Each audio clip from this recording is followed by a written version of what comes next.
Nous étions dans les périodes des examens, 2003. Le père décède, on va au village planter avec mes petits frères. Je suis l'aîné, moi, mais à quel âge? Après les trucs, on s'assoit, on nous dit que si ma maman veut que nous, on soit en possession de l'héritage de mon père, il faudrait qu'elle accepte de marier un autre de la famille. Ça se fait encore jusqu'à ce jour. Je suis ivoirien, je suis de l'Ouest. Nos parents, là, il faudrait qu'ils prennent conscience. Et puis nos pères aussi, il faudrait qu'ils sachent, comme le docteur l'a dit, qu'ils sachent qu'ils ne sont pas éternels. Parce que tu vas finir toujours par laisser tes enfants dans la misère. Pourtant, tu as travaillé durement pour eux. Toi, tu es l'aîné, tu as reçu comme héritage de ton père, c'est-à-dire mon grand-père, les plantations de café et cacao. Nous savons en Côte d'Ivoire ici ce que le café et cacao donne.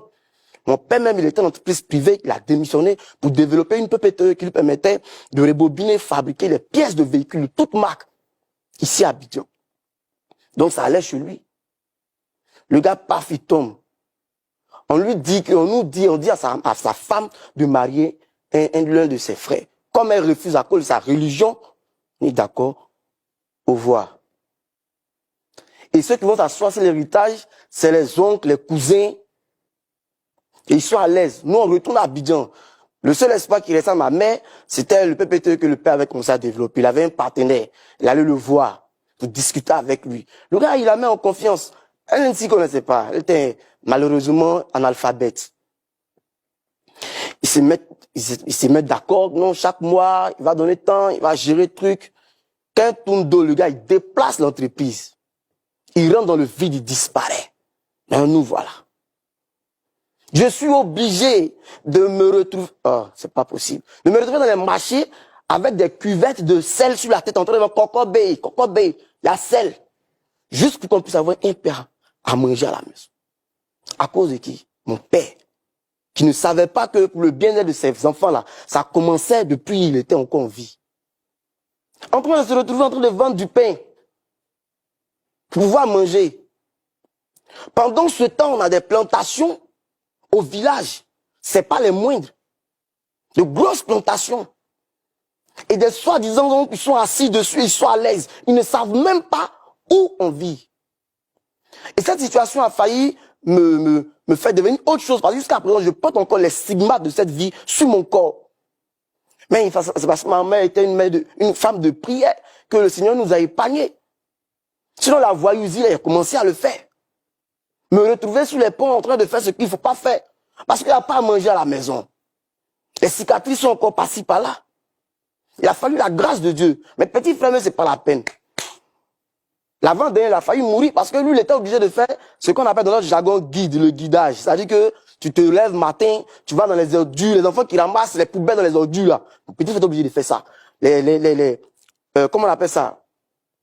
Les objets en plastique qu'on peut, pour aller peser, pour vendre, pour pouvoir manger. Est-ce qu'on peut aller encore à l'école? Juste parce qu'un père ne s'est pas assis une fois pour réfléchir, pour dire qu'un jour, il se peut qu'il parte. Il faut qu'il préserve les enfants qu'il va laisser derrière lui, là, qui sont sans force. On se retrouve dans ces situations. Quelle galère. Heureusement, pour moi, que ma belle famille, c'est-à-dire ma famille maternelle, ils avaient un cœur, je les salue. C'est eux qui nous ont soutenus un peu pour pouvoir aller à l'école. C'est mon oncle policier qui m'a récupéré. Quand ils ont vu que je devenais autre chose, qui m'a récupéré, qui a essayé de me redresser pour me remettre à l'école. Aujourd'hui, grâce à lui, j'ai un diplôme commercial et j'arrive à suivre et à soutenir mes petits frères. N'eût été la grâce de Dieu, peut-être que je ne serais pas aujourd'hui un jour assis sur ce plateau en train de rendre ce témoignage. Parce que certainement, une mort brutale m'aurait emporté dans mon voyousie où j'étais sous les ponts. Vraiment, il faudrait que le changement de la vie, des enfants que nous sommes, commence aujourd'hui de par nos parents. C'est de l'irresponsabilité. Toi, un père, tu mets des enfants au monde, et puis tu es là, tu vis dans le biais. Tu oublies qu'un jour, parce que tout ce que nous vivons, ce que je suis en train de vivre là, ça se passe partout en Afrique, hein. Au Bénin, au Cameroun, c'est pareil. Même quand tes parents sont en vie là, c'est comme tout va bien. Mais le jour où ils s'en vont là, c'est là l'oncle même qui te souriait là. Oh, il y a longtemps, il guette Ce que même le père est en train de faire le truc, c'est-à-dire le bien du père, il attend seulement le jour. Et malheureusement, si ce père n'a pas pris la disposition qu'il faut vis-à-vis de la loi, mais vous êtes foutus. Jusqu'à aujourd'hui, ils ne savent même pas où on vit. La famille paternelle. Ils ne savent même pas où mes petits frères et nous sommes.